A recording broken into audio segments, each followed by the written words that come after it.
For years, my wife Jenny and I talked about enjoying an ocean cruise, but our jobs always got in the way. From our Sydney home, we considered the Pacific Islands, but chanced upon a 10-day cruise from Fremantle along the Australian west coast to tropical Darwin in the far north. The ship was due back into Asian waters for their peak tourist season and offered rates well within our budget at a time both of us could take holiday time from our respective jobs. Jenny is the office manager in a real estate office, while I guess I'm your typical computer geek, graduating from computer games as a teenager to a university degree with honors majoring in computer science. After a few years with a computer software company in the city, I branched out on my own, setting up bespoke computer systems for a variety of businesses from my dedicated home office. The timetable for our cruise looked great. Fly to Perth, board the ship in nearby Fremantle, and then sail to Darwin with stops and shore visits at Geraldton, Exmouth, and Broome.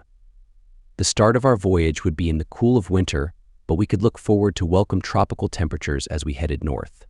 2 days before our departure, my biggest client rang. His logistics company was my first major client. I designed all their warehouse systems and their automated invoicing and tracking software. What appeared to be a minor issue baffled his own at people, so he asked me to urgently check it out. With assurances to Jenny that I would be back within an hour or two, I discovered that the problem with my operating software was not a simple system malfunction but an overseas hack. It derailed the transit software package, but the thought occurred to me that hackers want profit, not mischief, which had me looking at their financial trail.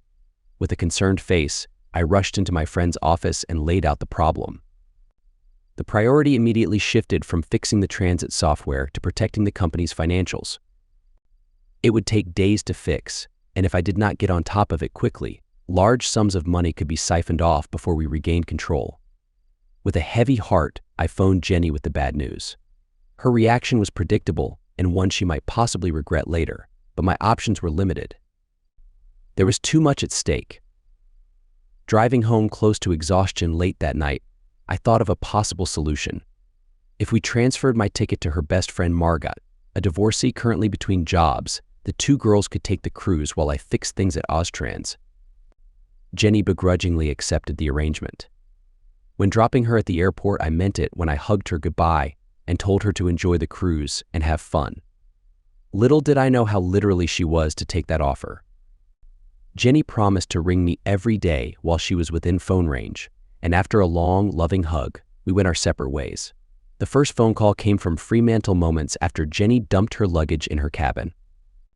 "The ship is beautiful, Harry," she gushed. "The cabin is big and airy with an outside window and big comfortable beds for Margot and me." I was heartened by Jenny's enthusiasm and felt much better about returning to work to overcome the problems at Austrans. She rang again close to midnight and had obviously enjoyed a drink or two. "I'm so sorry, Harry. I guess I forgot about the 2-hour time difference." Margot and I went into town for a meal, and we returned to the ship about an hour ago. We're leaving port in a few minutes. It's so exciting, but I really wish you could be here with me. Thank you for letting Margot come. She deserves a good break after her horror year. I had to agree on that score, but with work to do early the next morning, made my apologies and slept soundly. The ship made the 200-mile journey to Geraldton in 12 hours or so. Berthing just before noon. It was scheduled to stay there for 2 days with organized tours of the town and the surrounding hinterland. Jenny did not phone until the ship was leaving port, and guests were heading for the dining room for dinner. "Hi, honey. I know I promised to ring you every day, but there's not much to report from here. We went on a coach tour to a winery today. Can you believe that they can grow grapevines in this climate? Anyway, we're just leaving and probably won't have phone service until we get to Exmouth, so I will ring you from there." As she terminated the call, I realized that she said goodbye without her customary "I love you." Neither had she mentioned Margot. Odd. The call from Exmouth a couple of days later was even more abrupt than the previous one. "Can't talk for long, honey," she explained. "We're about to go ashore on one of the ship's boats to look at whale sharks, and I'm in the queue for the next group to leave." "How is Margot?" I inquired. "She's fine and is having a ball. I don't think she's met anyone yet, but she's staying on board because she doesn't like to travel on little boats. So are you looking after her? Honey, she's a big girl and perfectly capable of looking after herself." "Well, gotta go. we're boarding. I thought I heard her giggling before the call disconnected. The promised daily phone calls never came, but I finally found the source code the hacker had planted on Ostran's system. It made its way, and after one of the younger guys opened up a sketchy website on his work computer. He no longer works there. Meanwhile, according to its schedule, the ship should have arrived in Broome, and not having heard from Jenny, I decided to give her a call. It went to voicemail, so I left a message asking her to ring me when she could. On a whim, I decided to try Margot's phone. She answered on the second ring.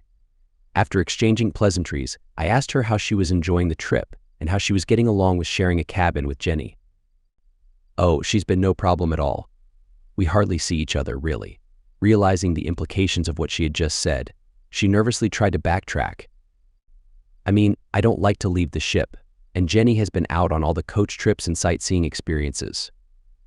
I've lounged around the pool and have read a couple of books. Her voice trailed off. Okay, Margot. Lovely to chat. Would you ask Jenny to ring me when you see her, please? Of course, Harry.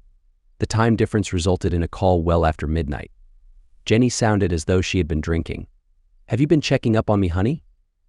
She teased with a playful giggle. Won't do any good. I've been a good girl. I'm looking after Margot like you said, but she won't go on any of the tours. John's looking after me so I don't get into any trouble. John? I asked. Who is John? He's just another passenger looking after me, honey. He's looking after me. Aren't you John? A little giggle punctuated her last statement, and I waited. Don't, John. I heard, punctuated with another giggle. Having heard enough of her drunken ramblings, I disconnected the call and phoned Margot again. Okay, Margot, no more half-truths. What's going on? Is Jenny with you? No, Harry. I'm sorry. But she's not here right now. Look, I don't want to get in the middle between you two. I wish I had stayed at home. Good night. I rang her straight back. What now? She started angrily. Who is John? A guy she met on the first day of the cruise. I don't know who he is, and I've hardly seen Jenny to ask her about him. Don't you two talk about your day when you go to bed at night? There was a long pause. Oh, shoot. I exploded. She hasn't been sleeping in your cabin, has she? Harry, please don't jump to conclusions. It's just one of those shipboard things, and I'm sure there's nothing going on that will create problems later. Just let her enjoy what's left of the cruise and share her joy when she gets back to you at home. No, Margot. I really can't do that. Infidelity is as much of a deal breaker for me as it was to you. Remember how you felt when you discovered that Dave was stepping out on you. I regretted the comment immediately. Margot was a moral, good, and honest woman. She sobbed, and I quickly tried to apologize. Margot, you're a good woman. We've been friends for years. Hell, I've known you longer than I've known Jenny. If Jenny has been involved with this guy, we're done. I have no idea what to say to her when she gets home. Maybe she'll call me tomorrow when she's sober again. And we can try then to look for a way back. After disconnecting the call, my anger bubbled over. I pounded my fist into the kitchen table. It didn't hurt the table much, but my hand didn't feel too good. Was my Jenny really fooling around? The evidence so far would surely suggest so. But what if she was not involved with this guy? Given her drunken comments to her companion while she was on the phone with me, it certainly looked bad. Could I accept her behavior as a passing shipboard romance and take her back as though nothing happened? As I considered that possibility, I realized that if she had been involved with another person, it would forever be a wedge between us and would fester, until it eventually tore us apart in any case. No, I needed proof of infidelity before running any risk of burning bridges. On the face of it, things looked bad, but there was a possibility that nothing was going on. I had to be sure. I decided to take the initiative, and at 9 o'clock I called Margot. Considering the time difference, Jenny should be waking up about now and nursing a considerable hangover. She should also be in the cabin she was sharing with Margot. Hi, Margot, I began cheerily when she answered her phone. Can I speak with Jenny, please?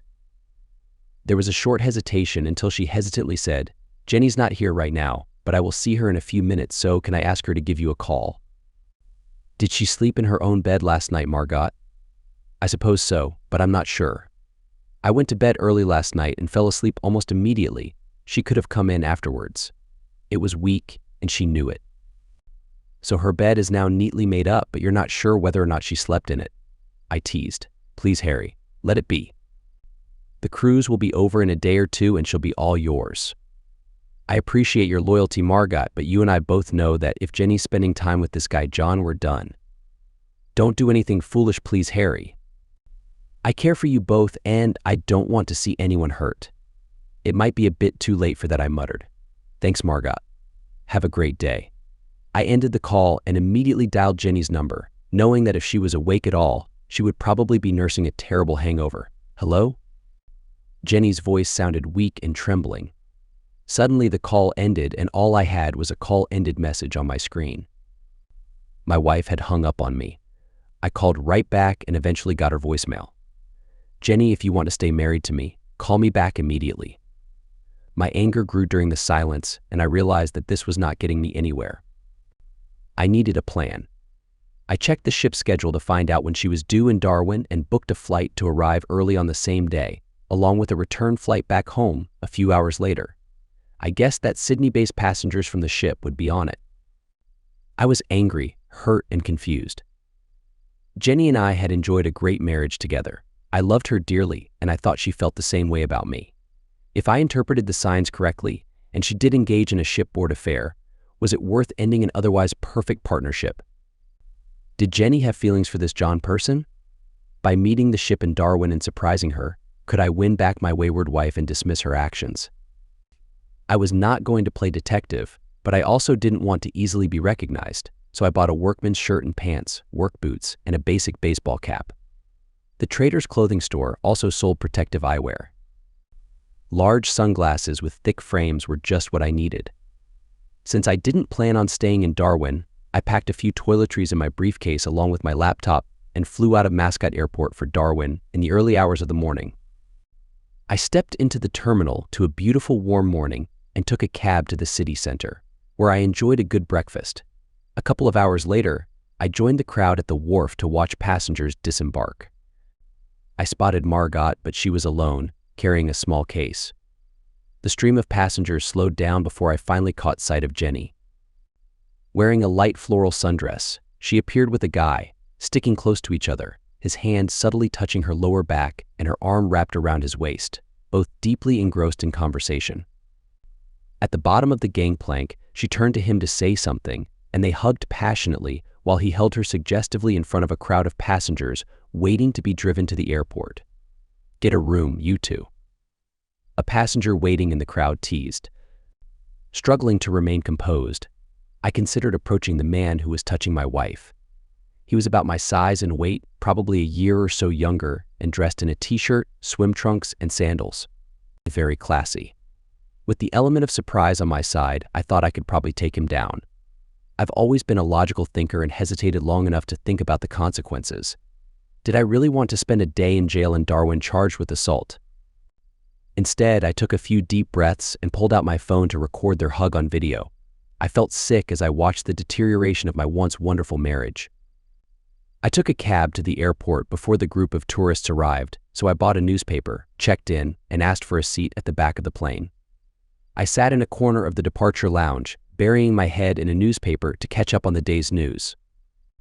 I had to muster all my self-control to resist running up to the couple when they finally strolled into the lounge, completely infatuated with each other. Heck, I could have been standing completely exposed in the middle of the room and they wouldn't have noticed. I waited until the final boarding announcement, pulled my cap down a bit, and made sure I had my sunglasses on. Walking down the center aisle of the plane, I noticed Jenny and her lover wrapped up in each other's arms.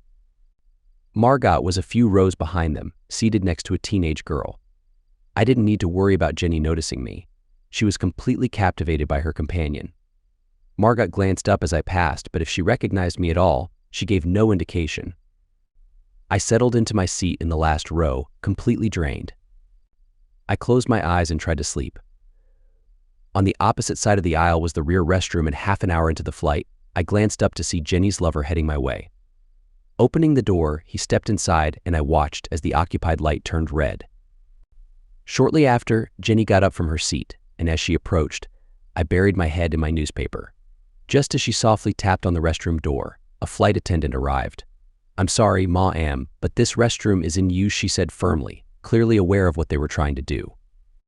"The front restroom is available, so you should go there. Or, of course, you can wait here until this one is free."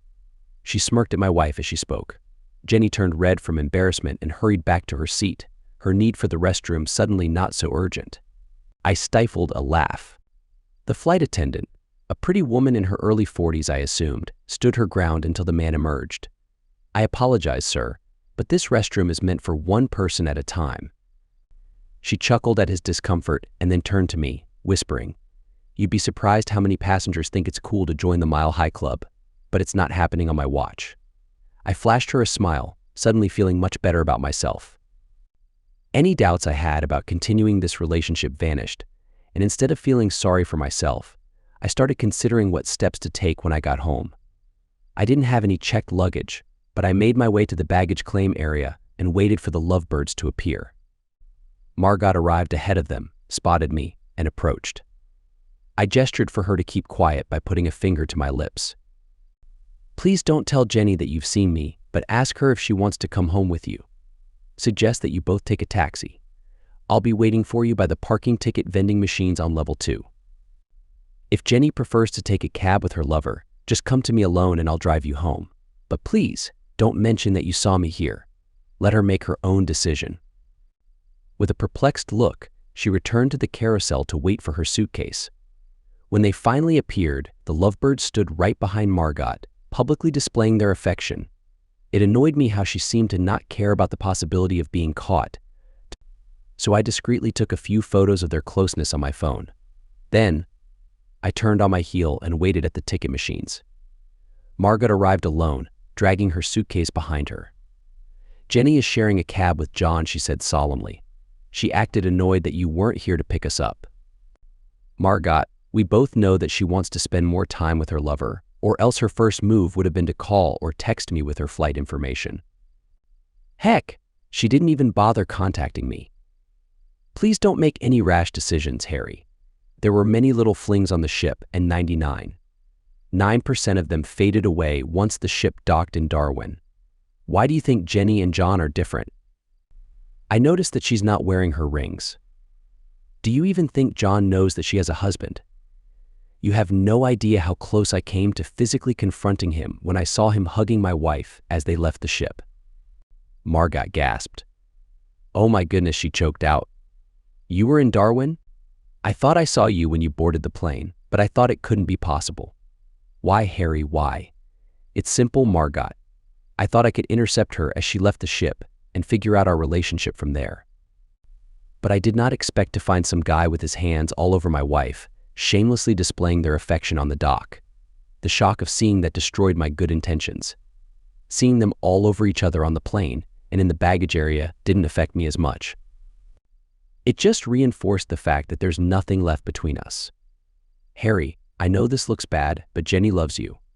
Please don't let this one bad experience ruin your life together. There's very little chance of recovering from this," I said gloomily. "They've gone far beyond a simple shipboard romance, and you know it." We drove the rest of the way in silence. I helped Margot by carrying her suitcase to her front door, gave her a quick hug, and turned to leave. "Goodbye, Harry.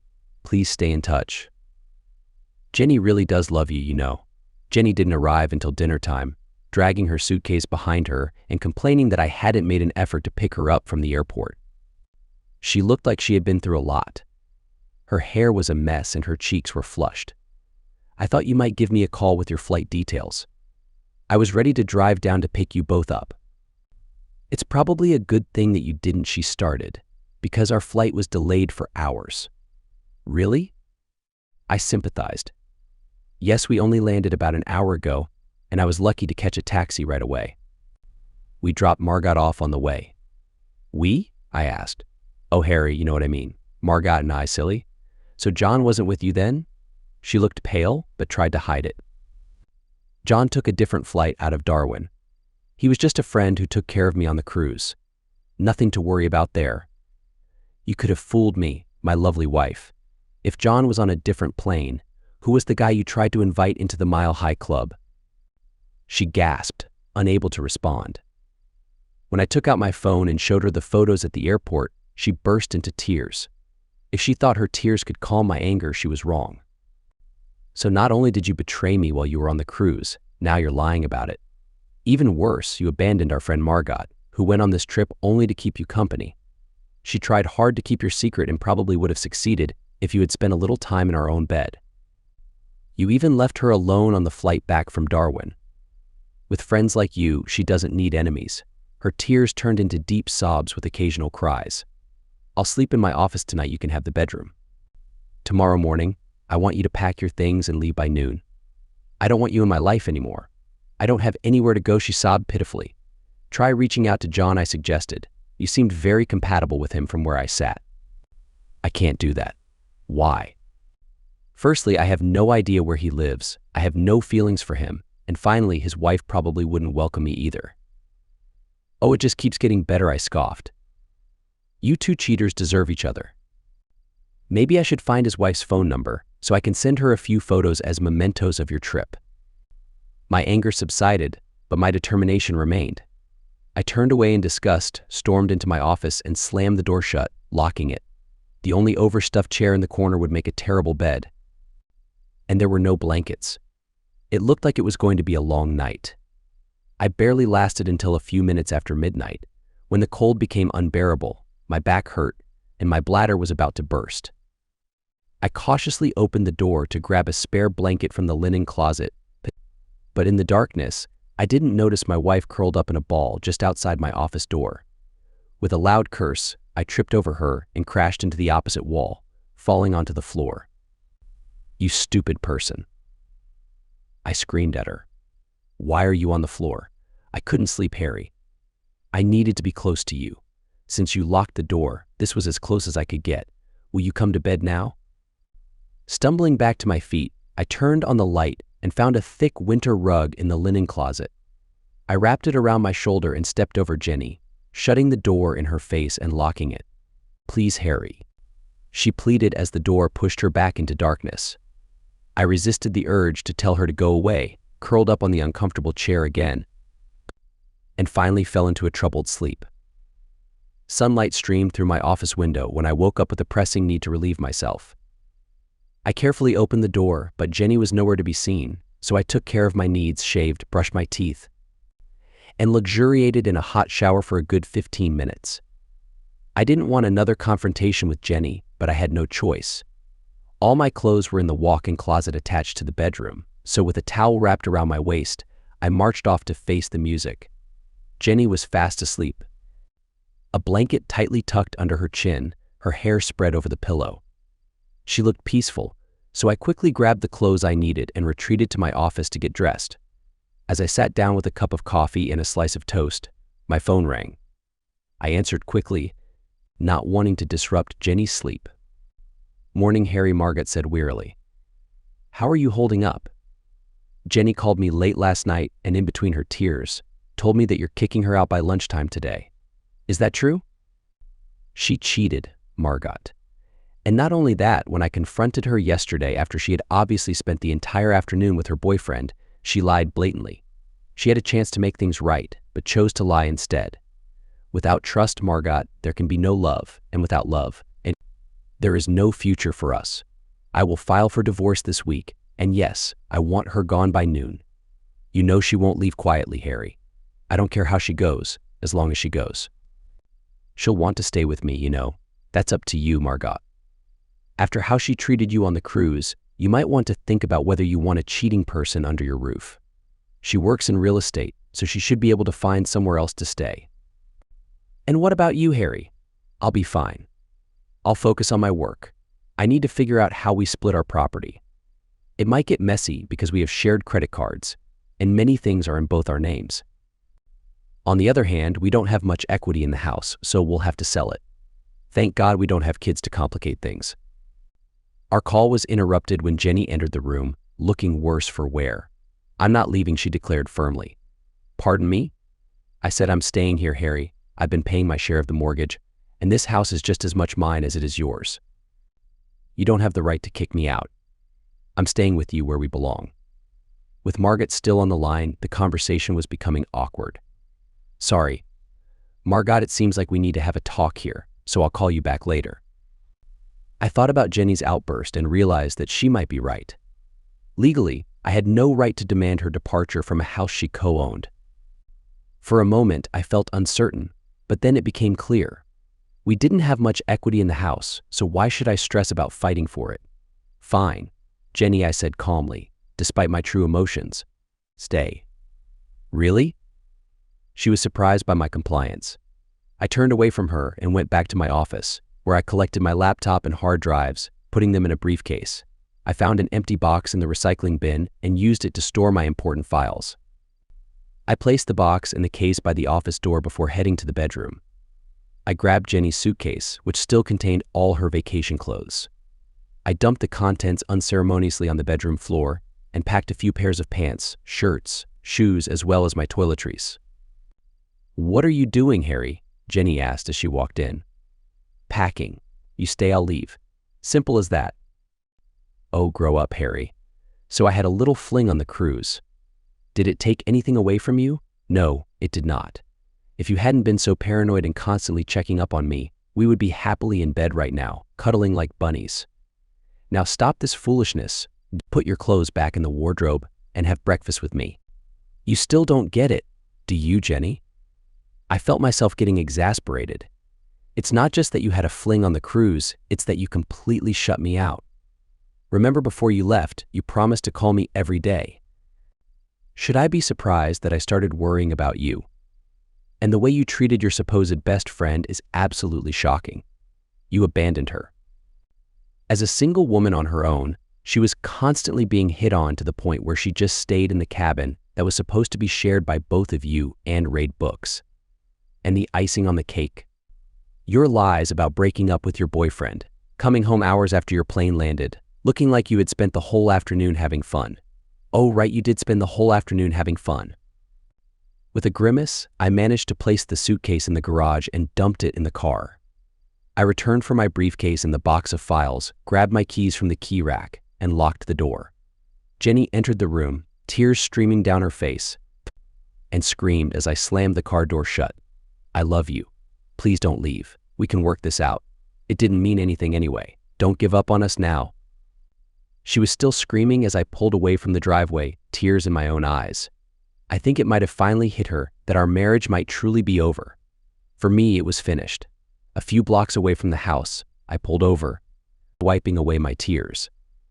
Leaving in the morning without any destination in mind wasn't the smartest move. I took out my phone and called a budget motel on the main road into town, booking a room for a week. At least I could work in peace and quietly consider my next steps. The phone call started long before I arrived at the motel. I let them go to voicemail. Text messages followed, but I didn't read them. I've always been a bit of a loner and don't have many friends. I didn't have a special someone I could confide in during this difficult time. I was lonely, angry, and unbearably sad. It dawned on me that despite her terrible behavior on the cruise, I would actually miss Jenny. I also realized that you can't switch off your love for someone just like that. I've read that love and hate are similar emotions, but at opposite ends of the spectrum. Maybe that's true, but despite not feeling any love, I also didn't harbor any hate towards the woman I married, only a profound sense of loss. During the following week, I started the process of moving on. A lawyer started divorce proceedings while I split our shared accounts and agreements. It wasn't difficult, but it was time-consuming and added to the gloom I felt inside. By the end of the week, my emotions were all over the place. Sitting alone in a motel room with minimal contact with the outside world felt like being in jail. I experienced everything from self-pity to intense anger to an overwhelming sadness that wouldn't go away. Jenny called incessantly. Although I resisted the urge to block her number, I ignored all her calls. She tried calling from her office, but I recognized the number. When she called from a friend's phone and I answered, I hung up as soon as she spoke. I deleted all her texts without reading them. Finally, Margot called. I hesitated for a moment before accepting the call. "Hi, Harry," she cautiously started. "How are you holding up?" "Just fine," I answered sarcastically. "Are you really living in a motel?" "I am." It's been a good opportunity to get a lot of work done without outside interruption, and I don't have to talk to the cheating female who once was my wife. You know she's really hurting, Harry. Not my problem. I'm glad she's hurting too. This is her doing, not mine. She can't keep the house on her own. She can't afford the mortgage payments. She should have thought about that before she found someone else on the ship. I talk to Jenny every day, and she insists that she has not been in contact with John since coming home, and I believe her. Harry, it was a simple but misguided shipboard romance. It's run its course. Jenny is filled with remorse and doesn't know what to do to make it right again because you won't talk to her or take her calls. It's too late, Margot.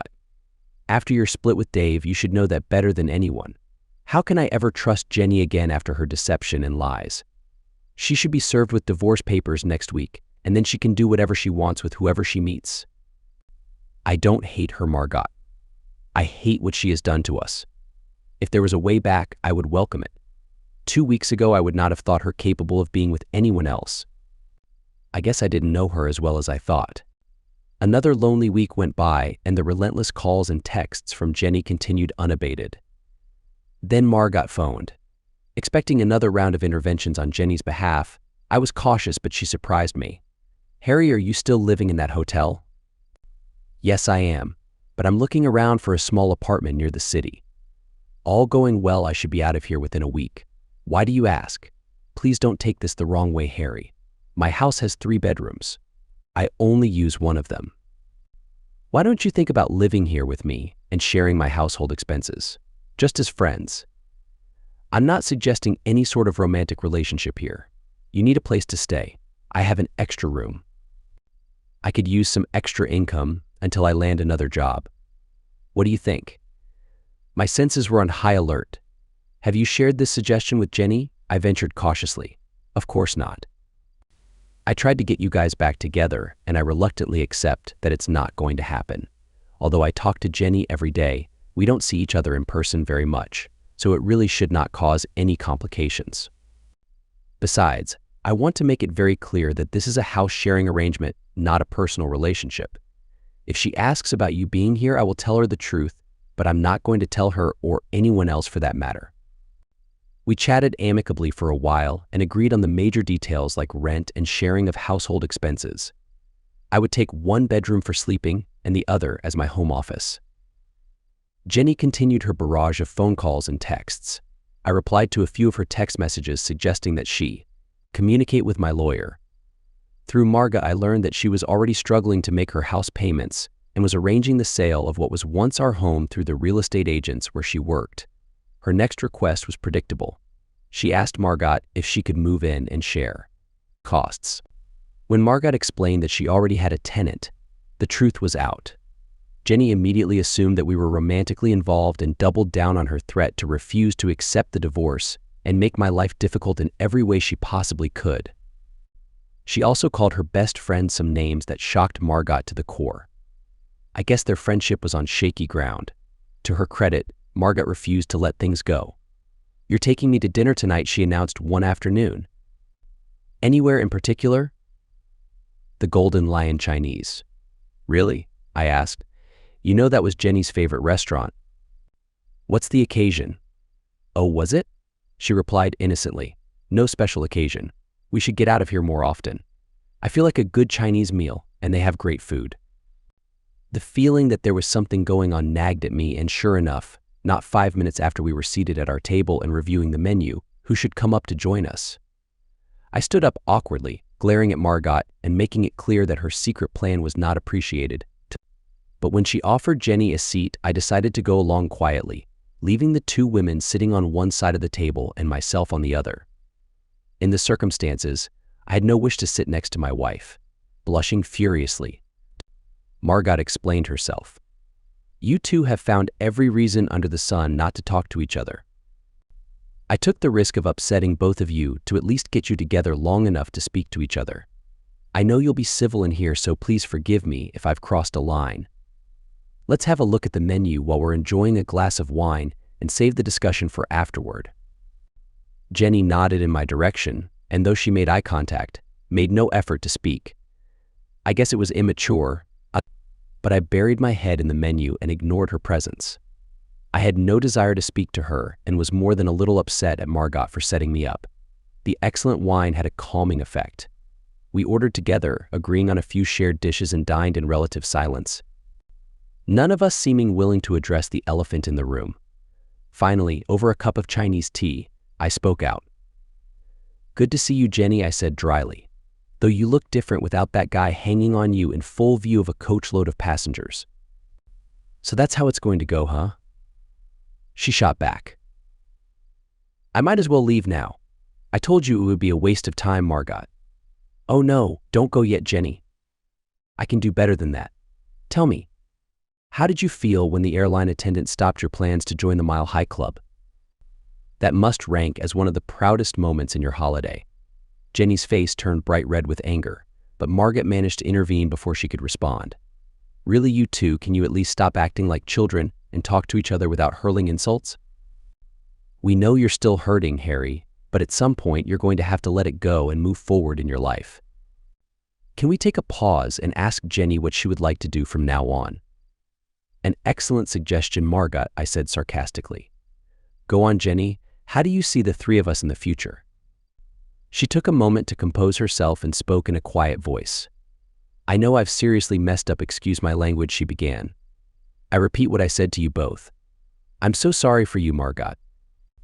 We were supposed to have a wonderful holiday cruise together, and I was so self-absorbed that I did not even realize that you had been left alone in your cabin for most of the trip until I got home. I must have been delusional to think a shipboard romance could go unnoticed. I can see now that by not calling you as I promised, I brought this all upon myself. If I had given it any thought, I would have called from the ship more often and questioned my own behavior. I've asked myself a million times how I could allow myself to be so easily manipulated. I've had men hit on me since school, but none of them have gotten close to me. John was different. We met initially at a cafe in Fremantle before the ship sailed, sharing jokes and flirting a little. He complimented me so often that I started to believe some of it. He made me feel good about myself, and soon he managed to separate me from you, Margot. You probably remember that on the first night of our short trip from Fremantle to Geraldton, I stepped out of our room for a while. I went to John's cabin briefly, and though we did not get close then, it was obvious that it was going to happen. You know, he kept up a constant string of compliments until we left each other at the end of the cruise. He made me do things I never would have considered, but as a lover, he was disappointing. He was just another guy who rushed through it, rolling over to sleep as soon as he was done. And to think I gave up my nearly perfect marriage to a man I am still deeply in love with. It breaks me up inside. Margot, please take care of him. He's the best thing that could ever happen to you. Thank you for a nice dinner and for listening. I have to leave now. With tears streaming down her face, Jenny stumbled between tables of startled diners and disappeared before Margot, and I could think of a word to say. Jenny's phone calls gradually dwindled to zero and life for me turned into a new normal. The divorce would take 12 months to finalize but was still not signed. Since I had no romantic attachments, I was in no hurry. When Margot finally found a secretarial job close to home, her stress levels eased and she became a pleasant companion at home. We shared an occasional dinner at a local restaurant but maintained a professional distance in all matters at home. She's dating again, Harry announced Margot one day. For the first time in weeks, she phoned today to tell me she's met a great guy who's taking her out. Perhaps now she'll sign the divorce papers, I grumbled, but deep within I felt disappointed. Dare I confront the possibility that what I was jealous? Try as I might, I could not dismiss the deep ache I felt as following this revelation. A new problem surfaced a day later. Margot emerged from her room after dinner, wearing a revealing nightgown which left little to the imagination and a sheer wrap over her shoulders. She headed straight to the liquor cabinet and poured us each a glass of wine, displaying her alluring figure provocatively as she leaned forward to hand mine over. "How come you've never made a move on me, Harry?" she purred. "Am I not attractive enough for you? I know you're not going out. Tell me, what do I have to do to catch your interest?" Pausing to collect my thoughts, I proceeded as delicately as I could, knowing that there was no way of escaping this question without consequence. "Margot, you're a very attractive woman, and of course I've thought about starting a relationship despite our original agreement. We've been close friends for years, but we both know that romance on the rebound is a bad idea, and the scars I carry from my split with Jenny are still a long way from healed. When you mentioned yesterday that Jenny is dating again, I admit that for a moment I felt pangs of jealousy. Seconds later, I had visions of Jenny and John at the bottom of the gangplank in Darwin, and my jealousy gave way to anger. I'm so conflicted right now that you would be crazy to get mixed up with me romantically until I can sort out my own feelings. I understand, Harry, she whispered softly. Just know that I'm ready whenever you are. And if you need some comfort with no strings attached, my bedroom door is never locked, and you're welcome anytime. We sat like that for a long time, and I was surprised when I realized the tears running down my cheeks were my own. Reluctantly, I helped Margot off my knee, made my excuses, and retired to the seclusion of my room. I had a miserable, sleepless night with visions of Jenny in the arms of another man. Margot's wonderful, unrestricted figure swaying in her loose pajama top, picnic outings with Jenny, and loving moments during our last holiday all meshed into a whirlwind of conflicting thoughts. After Margot left for work the following morning, I came to a decision. Staying at her house would inevitably lead to a physical relationship which could harm us both, so when she returned that evening I had dinner on the table and a bottle of Chablis chilled and ready to pour. What's the occasion, Harry? She smiled. No special occasion. You have done so much for me for the past few months that I wanted to show my appreciation. Now let's enjoy dinner. Over coffee at the end of the meal, it was time to get serious. Margot, you've been incredibly generous to me. You gave me so much more than a place to live. You gave me your love and support when I needed it most. You know I have feelings for you, and saying no to you last night was one of the hardest things I've ever had to do. I'm still shattered that Jenny threw our marriage vows away so easily. I have nightmares where she laughs at me while she's hugging a guy alongside a ship. And then I remember some of the wonderful times we've had together. Our holidays are time spent with her family or mine trips to the beach picnics by the river. I miss those times, Margot, and I really miss my wife. I wish we could just rewind the clock, and that this crazy cruise had never happened. I thought we were the best matched couple in the world until she proved that we were not. Margot listened patiently, waiting for me to continue without commenting. Last night showed us that unless we change, we will stumble into a physical relationship which neither of us is ready for. I care for you deeply, Margot, but I'm scared that our love for each other would change if we take that step. I looked up to see a tear trickling down Margot's cheek. You're leaving, aren't you, Harry? She whispered softly, her voice quavering. I have to leave, Margot. You need to move on with your life, and you cannot do that while you have me around. I need to move on too, because I can't go through life hiding behind your apron strings. I hoped there would be a chance for us, she mused wistfully. Even though I said at the outset the arrangement between us would be strictly platonic. We've always had feelings for each other, even when we were kids. I agreed. That's true, Margot. We've been best friends forever. Let's make sure we stay best friends by not trying to become romantically involved for all the wrong reasons. I'm not going to try to stop you from leaving, if that's what you want, Harry.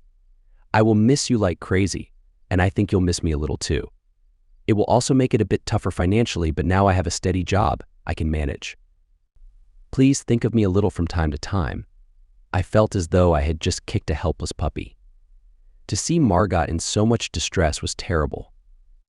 A terrible way to repay her for her support and generosity. Before things became even more emotional, we turned to the mundane duties of washing up the dinner dishes, neither of us able to speak, before quietly retiring to our respective rooms. At the same time, my business was growing much faster than I had anticipated. While staying at Margot's had made it easy, it surprised me to realize that I was spending more than 70 hours a week on the job. I was behind in my billing, and it was becoming increasingly difficult to service my customers when they needed help. I advertised for an assistant and simultaneously started the search for an office. They came together at almost the same time. I found an old 2-level building that once was a corner shop not far from the city. With full windows facing both street frontages, the original shop entry had been bricked up to convert the shop space into a huge living room. There was a small downstairs kitchen, but the true residential part of the building was all upstairs. It was perfect. I had builders redesign the downstairs section to convert it into 2 offices and a reception desk, replacing the weathered windows with modern frames. The original entry was reopened and fitted with a pair of classic varnished timber doors, with my name prominently displayed on its glass inserts. The entire conversion took nearly 2 months, during which time my stay at Margot's became increasingly strained. Hundreds of hopeful computer gurus responded to my advertisement for an assistant. My criteria were simple. I needed an assistant who had the skill set to complement my own and who could relate to my customers. Hopefully we could one day become partners. The short list took forever to refine, but one by one I reduced the list to a final 5, responding to those I had declined and inviting my selected few for interview in my new office, just a day after moving in a couple of second-hand desks and chairs. The final selection proved to be much easier than I feared. Arthur surprised me on several levels. He was the oldest of the applicants, at least 5 years older than me. His long blonde hair was neatly swept back into a ponytail, and his clothing was casual but neat. It only took minutes for me to realize his potential. He immediately understood the direction I had taken with some of my major clients and had some solid suggestions of his own. There was no haggling over salary. He was far more interested in being involved in true developmental work. Elated with the progress made in the past few weeks, I returned to my room at Margot's for the final time, having filled the upstairs level of my office with new bedroom furniture and some basic dining facilities and cookware. Although I had little time for anything but my work, I wondered what Jenny had been doing since our dinner. I felt bad about leaving Margot after her generous help to make me whole again. I often contemplated how a life with Margot might be. She and I were so compatible. We liked the same things and we had been best friends since childhood. We had shared each other's innermost secrets, never judging and always there when one or other of us needed a shoulder to cry on. We were both young enough to start a family, but was our friendship love? Could we marry and grow old together? For our last night in Margot's home, she had gone all out. A beautiful candlelit dinner for 2 with all the trimmings awaited me. We tried valiantly to make light conversation, but Margot was clearly at breaking point, facing the reality of my departure from her life and a return to loneliness. I helped her clear away the dishes, and we moved to the lounge to watch some mindless TV. She sat close to me, her head resting on my shoulder. Thanking her once again for a beautiful meal and for her hospitality over the past months, I eased away from her to retire for the night. "You're welcome, Harry. You really didn't have to leave, but I understand your reasons. Good night." Lying awake, gazing at the ceiling, I heard Margot moving about, heard the shower running, and was just drifting off to sleep when my bedroom door opened. Silhouetted by the light behind her, Margot stood in the doorway. "Don't you dare say no to me," she threatened. "Please be with me." I had hurt this girl enough there was no way I would let her down. She needed love. I was here and I was going to be there for her. We spent the night together. "If you ever want to come back, you know you're always welcome. Please don't be a stranger. Let's have dinner every so often," she said. She turned away quickly, closing the door before any tears could escape. I felt terrible as I carried the suitcases down the path and into my car, driving away.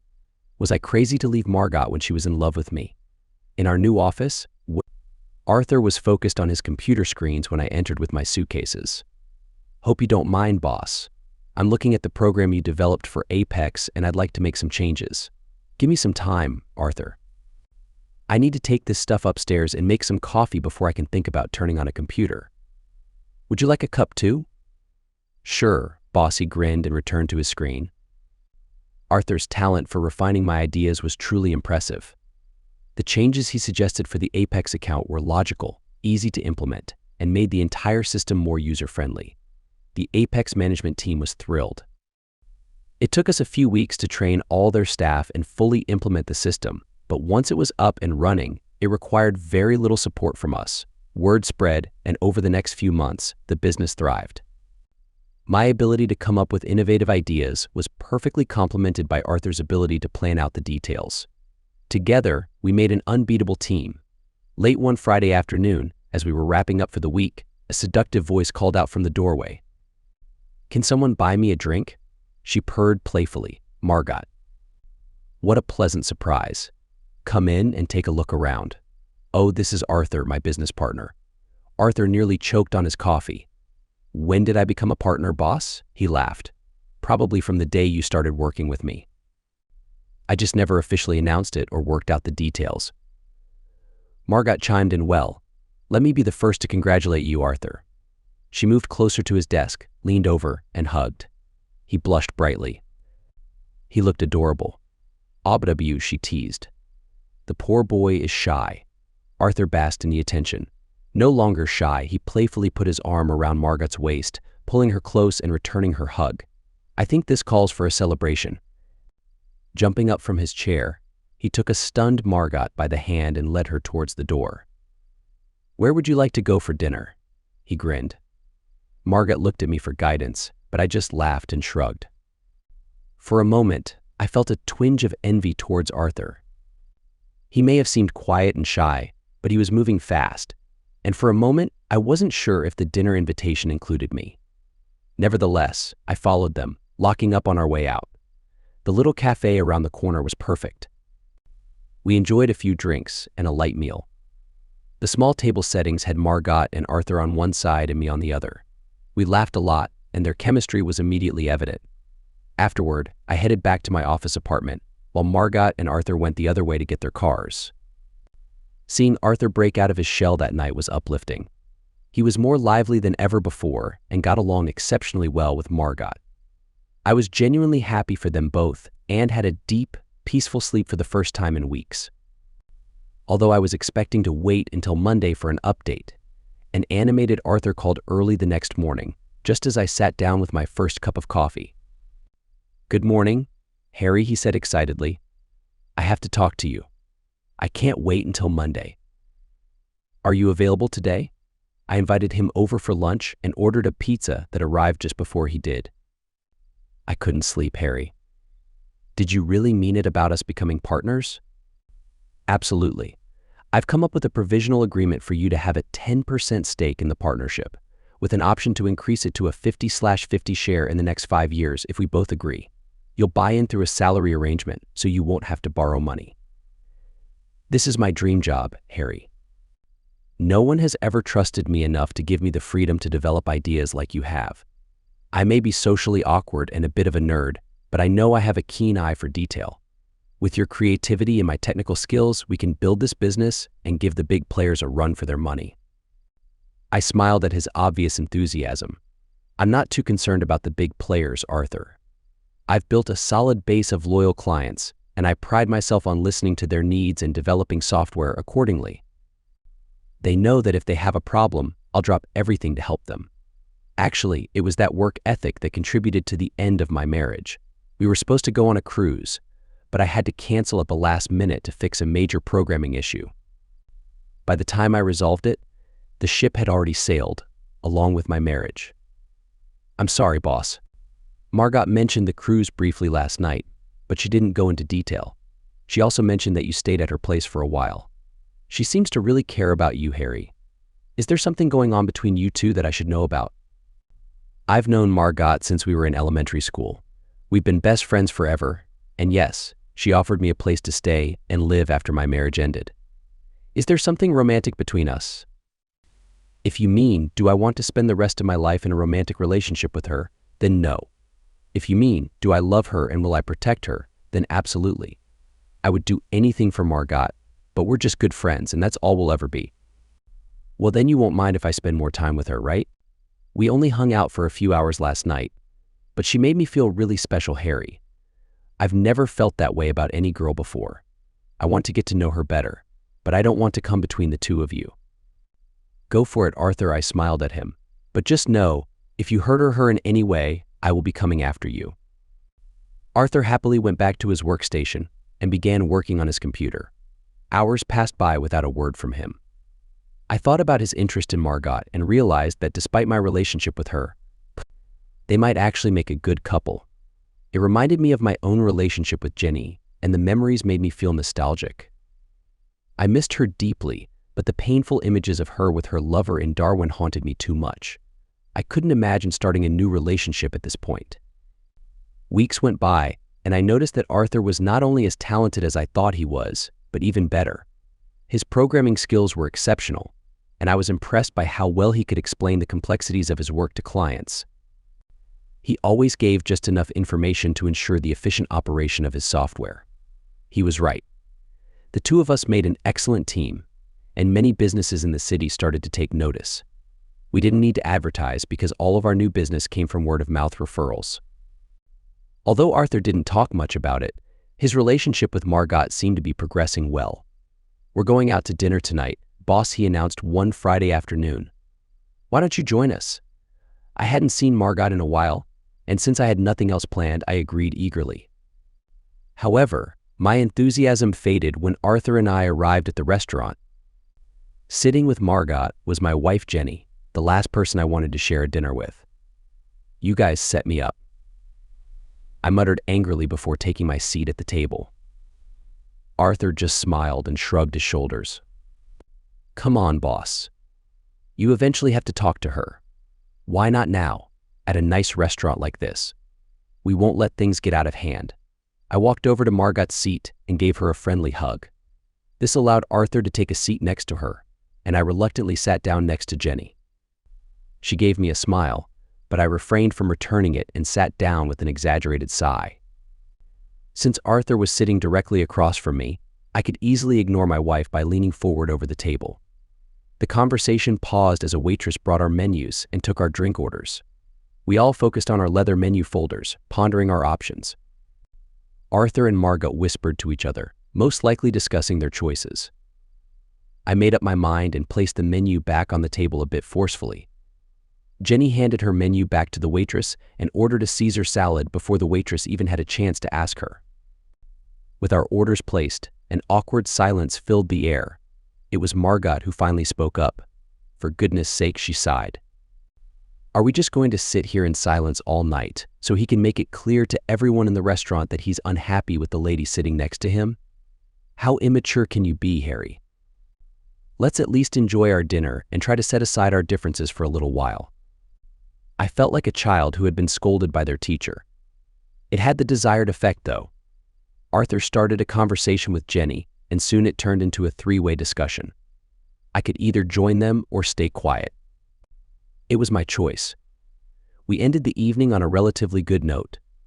By the time our dinner was finished, we were all engaged in conversation, even though it felt a bit forced.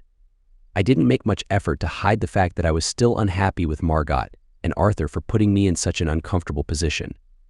After saying goodbye to Margot and Arthur, I reluctantly drove Jenny home in silence. As she got out of the car, she couldn't help but deliver one final blow. "I'm sorry, Harry.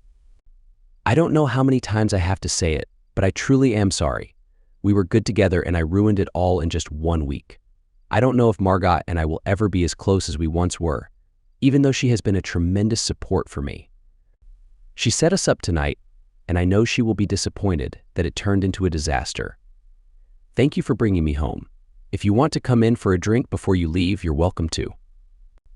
I don't know what I can do to make things right between us, but I've never stopped hoping that we can reconcile, even with our divorce pending.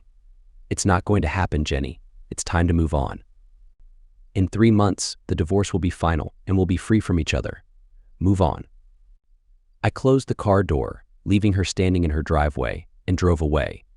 Funny how things turned out, though. Arthur was supposed to present a complex logistics system to a client, but he got stuck debugging a new program we had designed. I ended up taking over the presentation, meeting with Dr. Chris Stapleton, the managing director. Dr. Stapleton turned out to be a delightful woman with a vibrant personality and a sparkle in her eyes that immediately put me at ease. We spent a challenging day in her office boardroom with her key personnel. I walked them through the features of our program and the best ways to operate it. The session was a huge success, and when it finally came to an end, Chris asked if I had any plans for dinner. Long story short, we had a lovely dinner together where I learned that Chris had been divorced for several years after her husband had multiple affairs. She lived alone in an upscale neighborhood, had no children, and employed a full-time housekeeper who also served as her cook. She declared that she had no desire for another long-term relationship. She loved her work, had a fantastic salary, and felt content with the way her life had turned out.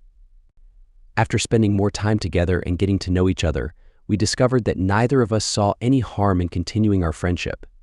We agreed to have more social dinners in the future, fully aware that we weren't looking for a serious relationship. It was during a date to see Les Miserables on stage that our innocent relationship came to an end. We had a private box to the side of the theater, and during the intermission, I noticed Jenny in the audience with Margot. They were unaware of my presence until the house lights came back on after the final curtain. Margot smiled and waved, while Jenny simply nodded. I saw this as an opportunity to get back at Jenny. I wanted her to understand how I had felt when I saw her with another man in Darwin. Chris had just stood up from her seat, so I stupidly embraced her tightly and hugged her passionately, preventing her from pulling away. Over Chris' shoulder, I could see Jenny's face, displaying a momentary horror. Chris abruptly pulled away from the embrace. What the heck, Harry? We are in public. She followed my gaze and spotted Margot and Jenny below. Jenny was in tears. You're a horrible person, Harry. I guess that's your ex down there? You used me to get back at her, didn't you? Well, forget it, Harry. Take me home. Now. We drove in silence, and I stopped the car in front of Chris' house. I was about to open my door, but she stopped me. Don't get out, Harry. We won't see each other again. If there's any necessary contact with your company, Arthur can handle it. Maybe one day you'll realize that you still love your wife. I hope you figure it out before it's too late, for both of your sakes. As I entered my front door a short time later, my phone rang. If you haven't heard her already, Harry, your little act tonight certainly finished the job. Margot fumed.